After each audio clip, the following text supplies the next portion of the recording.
começa da seguinte maneira. O homem do Paleolítico fazia instrumentos de osso, madeira e pedra, que correspondiam a imagens mentais, preservavam as suas criações e ensinavam outros como utilizá-las.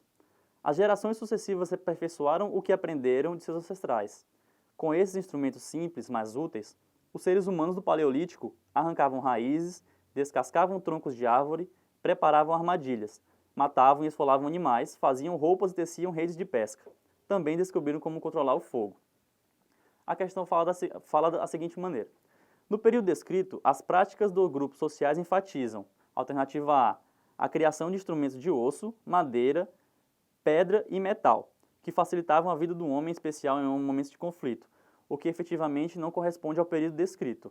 E como a questão fala do homem do Paleolítico, a questão B fala da seguinte maneira, alternativa B. O uso da linguagem como elemento de partilha de conhecimento, o que já deflagra erro, pois nessa época ainda não havia uma linguagem efetiva. A alternativa C fala no desenvolvimento da arte de produção, criando agriculturas e domesticando animais a partir de novos inventos, o que efetivamente é de período posterior. A alternativa D fala na construção de grandes criatórios para a pesca e de habitações familiares em formas de aldeia como solíder, o que efetivamente também não é a alternativa correta, já que da forma como está escrito que se dá, enfatiza períodos posteriores. A alternativa correta, obviamente, deve ser a E, que fala do uso do fogo, que deu ao homem a possibilidade de se aquecer, cozinhar alimentos e afugentar animais. A questão começa da seguinte maneira. Há uma charge, na qual é apresentado Colombo e Pedro Álvares Cabral discutindo, e Cabral diz da seguinte maneira. Quer dizer, Colombo, que você acha que esteve na Ásia? E emite algumas risadas. E Colombo diz, e daí, Cabral, você não achou que tinha descoberto uma ilha? A questão tratada acima, entre os dois navegadores, ficou a cargo de alguns tratados entre Portugal e Espanha, sendo afirmativo o quê? Ou seja, a questão vai tratar sobre os tratados entre Portugal e Espanha. A alternativa A fala o seguinte, o Tratado de Tordesilhas, assinado em 1494, dava posse aos portugueses da região do Brasil e América do Sul, ficando a Espanha com o centro e o norte das Américas. O que não é verdade, já que o Tratado de Tordesilhas dividia a nova região, a América, entre Portugal e Espanha, mas no caso já não havia ainda a divisão de Brasil e América do Sul. A alternativa C fala sobre o Tratado da Bula Intercoetera, assinado em 1480, que concedia a Portugal a posse das terras a oeste de uma linha imaginária no sentido vertical, traçada a 100 léguas a oeste da ilha de Cabo Verde. O Tratado da Bula Intercoetera foi assinado posteriormente, não em 1480, o que torna a alternativa C incorreta. A alternativa D fala do Tratado de Tordesilhas novamente, e fala que ele foi assinado em 1494 e dividia as terras do Novo Mundo em igualdade de condições entre Portugal e Espanha. Isso já configura o erro da questão, ficando Portugal com todas as terras do Brasil e América Central e a Espanha com as terras da América do Norte e do Sul. A alternativa E fala no Tratado de Badajoz, de 1500, que garantiu a expansão da dominação portuguesa para todas as áreas ocupadas pelos colonos após a divisão das capitanias hereditárias. Em 1500 ainda nem existia capitanias hereditárias. No entanto, podemos afirmar que a alternativa correta é a B, já que ela fala o seguinte, o Tratado de Toledo, assinado em 1480, passava uma linha no sentido horizontal sobre as Ilhas Canárias, impossibilitando a Espanha de continuar a navegar e fazer conquistas ao sul desta linha. Portanto, a alternativa correta é a alternativa B.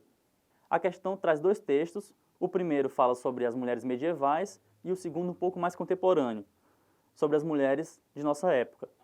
A questão fala o seguinte, ao analisar os textos, podemos identificar, alternativa A, que as mulheres expostas no primeiro texto não tinham cuidado com a aparência como exposto no segundo texto, o que efetivamente não ocorre, já que as duas mulheres, digamos, as medievais e a contemporânea, elas tinham sim um cuidado, não da mesma forma, mas tinham cuidado com a aparência.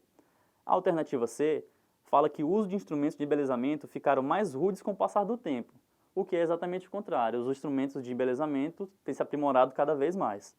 Na alternativa D, fala que, mesmo com o tempo, as mulheres, por padrões de vaidade, passam mais tempo se embelezando que cuidando da saúde, o que efetivamente não é verdade. A alternativa E fala que as mulheres mais ricas passam mais tempo cuidando da beleza que as mulheres das classes sociais mais baixas, o que, de acordo com o texto, mostra justamente o contrário, já que mesmo as mulheres do período medieval, as mais pobres, também mantinham um cuidado com a sua beleza. Portanto, a alternativa correta é a alternativa B, que fala o seguinte: mesmo com o passar dos tempos, as mulheres têm uma atenção toda especial à aparência, dedicando relativo tempo a este propósito estético. Portanto, a alternativa correta é a alternativa B. A questão começa da seguinte maneira: no século XVIII, ocorreu o desenvolvimento das máquinas a vapor, que ocasionou uma explosão produtiva, perpetrando profundas mudanças nas relações trabalhistas e nos movimentos sociais da era moderna. Obviamente, temos aqui uma questão que fala sobre a Revolução Industrial. A partir de uma investigação nas estruturas básicas da Revolução Industrial e suas reações socioespaciais, verificamos, alternativa A, o desenvolvimento de um processo ordenado e cooperativo nas relações trabalhistas, culminando na ampliação da mecanização e empregabilidade, garantindo aos operários boas condições de trabalho, o que efetivamente se configura como um erro, já que à época da Revolução Industrial, os operários tinham péssimas condições de trabalho. A alternativa B fala do desencadeamento de uma ampliação do desemprego conjuntural, estimulando a formação de grupos anarco-sindicalistas apoiados pelos governos que passaram a intervir legislativamente nesse procedimento, o que é totalmente incorreto, já que não havia um apoio do governo para esses grupos, não haviam grupos anarco-sindicalistas. A alternativa C fala numa grande transferência da população do meio urbano para o rural. A partir daí você já percebe que a alternativa está errada, já que era justamente o contrário. Houve uma transferência sim, mas do meio rural para o meio urbano. A alternativa D fala no crescimento planejado no setor urbano, que conseguiu absorver os excedentes da população economicamente ativa do setor primário, reduzindo os problemas econômicos e as tensões sociais no período, o que efetivamente é justamente o contrário. Não houve um crescimento planejado no setor urbano, foi um crescimento totalmente desordenado, né? Reduzindo os problemas econômicos e as tensões sociais do período. Efetivamente foi o contrário, houve muita tensão nesse período, esse processo de transferência do campo para a cidade foi muito desordenado.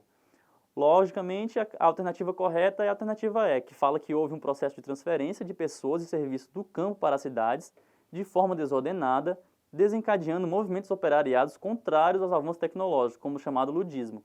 Então, obviamente, se você analisar as 4 alternativas, você vai ver que a E contrapõe todas elas. Portanto, a alternativa correta, a alternativa E. Olá, nobre vestibulando, tudo bem? Vamos para essa questão que fala sobre uma das tendências da nova ordem mundial. Vejam só, no século XXI, ficou claro o poder transformador da rede mundial de computadores, pondo em risco a ampla gama de empregos. Olha interessante, emprego, circula aí, por favor. Robôs de tamanhos e formas diferentes disseminam tecnologias capazes de fechar postos de trabalho. No setor bancário, o caixa eletrônico, o internet banking e os aplicativos regularizam o contingente de pessoas. No setor agrícola, o avanço tecnológico introduz novos instrumentos e máquinas que aumentam a produtividade, gerando uma gigantesca migração de trabalho para outros setores. Olha que interessante, um texto falando sobre uma das tendências da terceira revolução industrial, também chamada de Revolução Técnico-Científica Informacional, que a partir deste momento, com o aprofundamento das relações tecnológicas sendo aplicada em todos os setores praticamente, inclusive na produção econômica, na produção industrial, essa automatização, seja ela da produção agrícola, seja ela da produção industrial, ou também ocorrendo no setor terciário da economia, com a prestação de serviços e o comércio, essa tecnologia gera, por um lado, excelentes pontos positivos, como o aumento da geração de riqueza, o dinamismo econômico, que é a sua grande sustentação da sua existência, mas, por outro lado, segue aí uma série de problemas, dentre eles a questão do desemprego. Olha só, pessoal, que interessante, quando falamos em desemprego, geralmente nós vamos ter 2 tipos de desemprego. Vamos ter o desemprego estrutural e o conjuntural. Olha que interessante. O desemprego conjuntural vai ser aquele desemprego momentâneo, passageiro, que geralmente ele ocorre ou por uma questão sazonal, por uma questão cíclica ao longo do ano, ou por uma crise que já vai levar aí meses ou até anos. Porém, a crise vai embora, a economia retoma o seu caminhar normal e então as vagas de trabalho vão voltar. Diferente ocorre com o desemprego estrutural, que é o desemprego provocado pela tecnologia, onde a máquina substitui gradativamente o homem, o que nós vamos ter aí, o que a questão está pedindo, olha só. O desemprego provocado pelo avanço tecnológico é entendido como desemprego item B estrutural. Vamos agora falar sobre tecnologia na produção. Olha que interessante o texto dessa questão, olha só. A agricultura moderna vem se alastrando de forma acelerada para áreas de cerrado nas últimas 3 décadas, reestruturando o espaço agrário dessa região, pois são inúmeras as mutações em suas múltiplas dimensões sociais, culturais, econômicas e ambientais, geradas pela inserção do meio técnico, científico e informacional nas relações de produção. A consolidação do meio técnico, científico e informacional no processo produtivo não ocorre de modo regular, é fragmentário e contraditório. Inclusive, são muitos os lugares em que esses processos não chegaram ou chegam apenas em parte e também não chegam para todos os produtores. Professor, resumindo o que esse texto nos traz, simplesmente o avanço das tecnologias no espaço agrário brasileiro. Um espaço agrário que ao longo da história sempre esteve atrelado à plantation, à monocultura tipo exportação, que vai estar vinculada em alguns momentos, tanto quanto a questão da mão de obra escrava, como também o abastecimento das nossas metrópoles ao longo da história. Porém, a partir da segunda metade do século XX, após um processo muito intenso de industrialização, que gerou uma urbanização, isso fez com que o espaço agrário agora passasse a atender às indústrias nacionais e internacionais,